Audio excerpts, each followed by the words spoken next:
Oi, tudo bem? Meu nome é Rafael, você está no canal da Junqueira Consultoria. Esse podcast da JC Talks hoje é uma reprodução de um artigo que eu publiquei no dia 11 de setembro. Nós vamos falar sobre a pílula de marketing número 64, 4 sinais que você não domina a comunicação.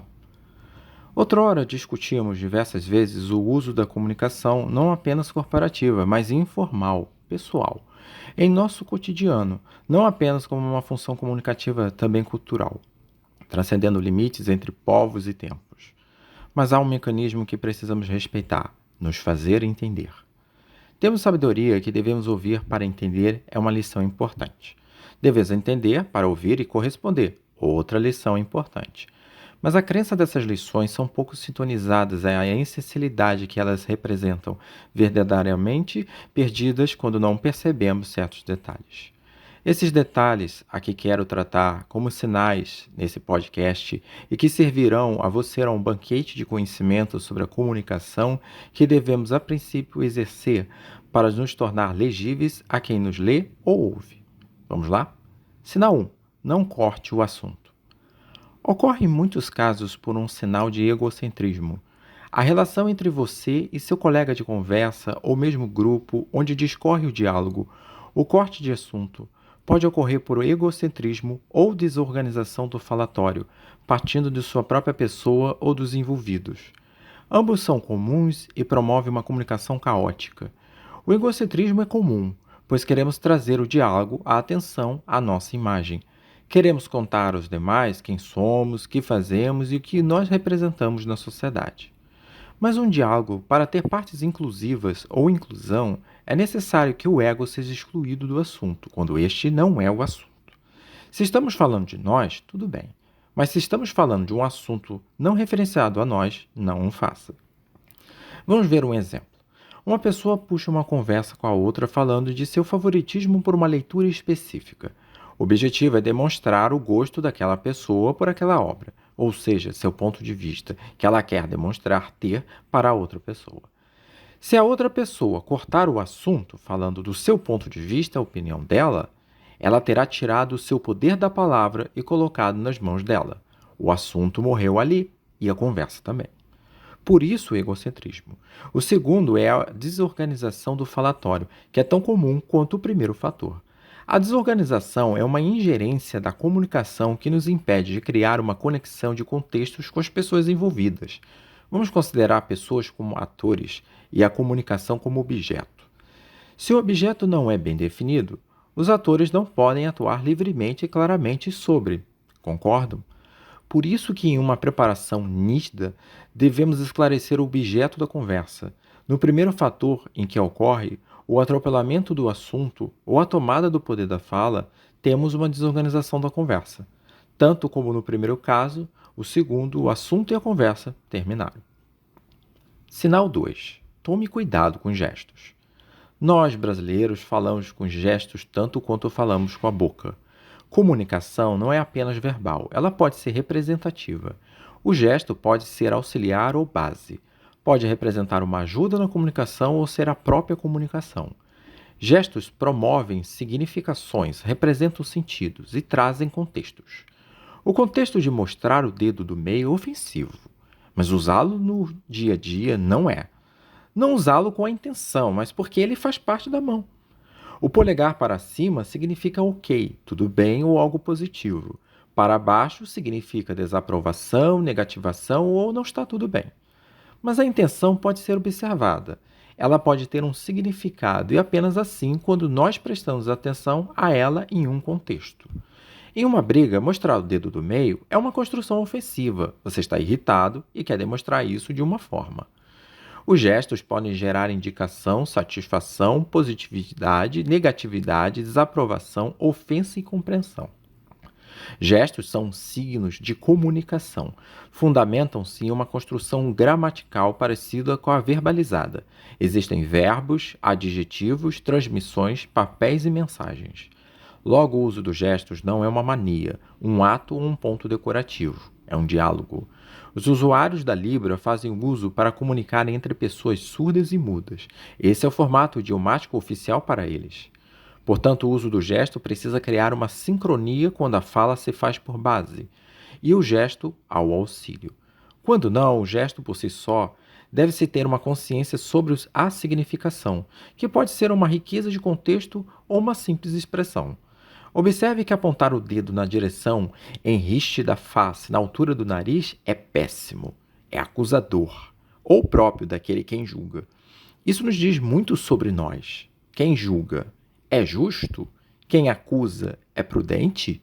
Ou será que são pontos críticos a serem observados de mais perto? Gestos podem enriquecer uma conversa ou demonstrar ao interlocutor sinais de uma pessoa insegura. Portanto, passe a olhar para os seus gestos, mais do que em uso de mãos aleatórios. E não apenas as mãos, gestos podem ser acenos ou movimentos do corpo em geral. Sinal 3. A exclusão da importância. Há diversos significados desse sinal. A importância do assunto para as partes e a importância das partes da conversa. Assuntos que não são importantes são desprezados. Ninguém vai ouvi-los. De que servem? Conversar sobre detalhes de uma relação com um solteiro não fará sentido. Quando a relação tem significado, não é apenas uma relação como relação. Assuntos precisam ter valor. Discutir sobre a estabilidade de um trabalho tem mais valor que a saúde mental? Ou será que eles se completam? E são assuntos com dimensões que se associam? Mas se pudermos desengatar, trabalho e saúde mental são temas importantes, atuais, servem para quem? Todos precisam trabalhar e todos possuem mentes. E são sujeitos à positividade ou nocividade. A saúde todos também possuem, é algo em comum, uns mais resilientes que outros. Mas falar sobre plantação de sementes não é um assunto geral, nem todos se interessarão. Conversar sobre um assunto que não tem significado vira conversa fiada. Fiada pode ser um bom truque para passar o tempo, mas depende com quem você está tendo essa conversa. Um colega não vai se importar, uma pessoa no mesmo nível de interesse. É diferente de ter uma conversa fiada com quem tem uma cronometragem do seu próprio tempo. Lida com oportunidades. Ela pode ser uma armadilha para quem a tem. Revela-se muito sobre alguém em conversas descomprometidas. O outro ponto é a importância das partes, o direito de fala e de correspondência, o respeito por ouvir. Quando repetimos a última coisa que a pessoa falou, damos a ela a confirmação que estamos prestando atenção. Ainda lhe falta que você compreenda. Promover valor é construir uma relação entre quem fala e quem ouve. Quando este, ao ouvir, no momento seguinte, ter o direito de falar também. Ao que falava, agora se prostrar a ouvir. A comunicação não é uma via, são duas vias e duplamente em retorno alternadas, nunca ao mesmo tempo. Permitir que a fala tenha uma colocação e que ela tenha o poder de ser refutada, mas ao devido respeito. Refutar por refutar não é uma conversa, é uma intriga. Refutar por construir é um diálogo. Você concorda ou discorda, constrói alicerces da comunicação. Muito comum um homem cortar uma mulher. Também é comum uma mulher não dar o direito do homem falar. Não há corte neste último caso. O que não há é direito. Não existe uma ponderação de um grupo ou indivíduo em si, como o male principal. Os lados precisam compreender, os dois precisam poder falar e serem ouvidos. O direito de diálogo é assistido a todos. Se o ser humano não se comunica, ao chacrinha se trumbica. A fala promove poder de presença. Já repararam? A observação em diálogos também é muito importante. Falar por apenas falar pode ser uma armadilha. Não queira ter voz só para constar. Tenha verbo para argumentar. E pense que o argumento precisa contabilizar o interesse de sua fala a você e ao coletivo. Se o que você falar implicar em um dano a esses fatores, ficar calado pode ser mais sábio. Sinal 4. Não há deixa ou revezamento. Deixa é o momento que nós encerramos nossa participação e dali outra pessoa começa uma atividade. Revezamento é mais claro para observarmos isso. Nós executamos uma obra e quando criamos um ponto de intervalo, a outra pessoa toma nota em diante. É comum uma pessoa apenas falar. Ela não termina nunca e nunca conclui. Essa ausência de conclusão é um truque, de forma intencional ou não, de manter a conversa e o poder de palavra em uma pessoa só. Esse tipo de conversa é o chamado monólogo, comum em pessoas que são muito isoladas ou egocêntricas. Em muitos casos, o egocentrismo não é algo explícito, a própria pessoa desconhece. E esse tipo de comportamento pode revelar esse sintoma. A falta de direito de falar implica em um dos sinais que discutimos aqui, e também demonstra desorganização e atropelamento de assunto, porque na tentativa de alguém corresponder com a fala, você a corta. Ela não faz parte do diálogo. É como uma comunicação de via única. Seria algo muito similar a uma gravação. Você pode ouvir, mas não contribuir para o discurso. Sua reflexão pode ocorrer, mas não haverá retorno de quem o ouve. Logo, estamos falando de uma exclusão total das partes. O poder de fala, quando nos comprometemos ao iniciar uma conversa, é algo que é comum e não uma permissão. A organização da fala precisa ter um ponto final para gerar a deixa. A falta de organização não lhe permite criar um ponto final, e isso seria uma lacuna desconfortável. A pessoa fala sobre sua vida, as experiências, o caso que teve pela manhã, o problema que teve na semana passada. São fatos sendo distribuídos, mas nenhum deles conclui algo. O que ela falar da vida dela contribui para a conversa? O que se quer transmitir? As experiências. O que teve pela manhã e o que isso nos fala? A comunicação ela precisa ter sentido.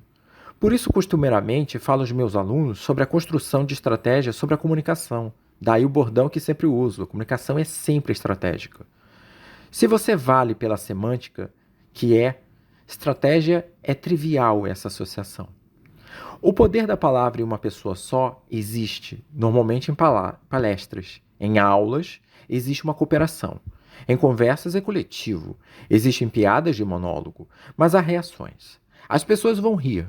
O comediante segura as próximas para deixar a reação ocorrer. Ele ouve as risadas e vê se vai para uma linha de raciocínio.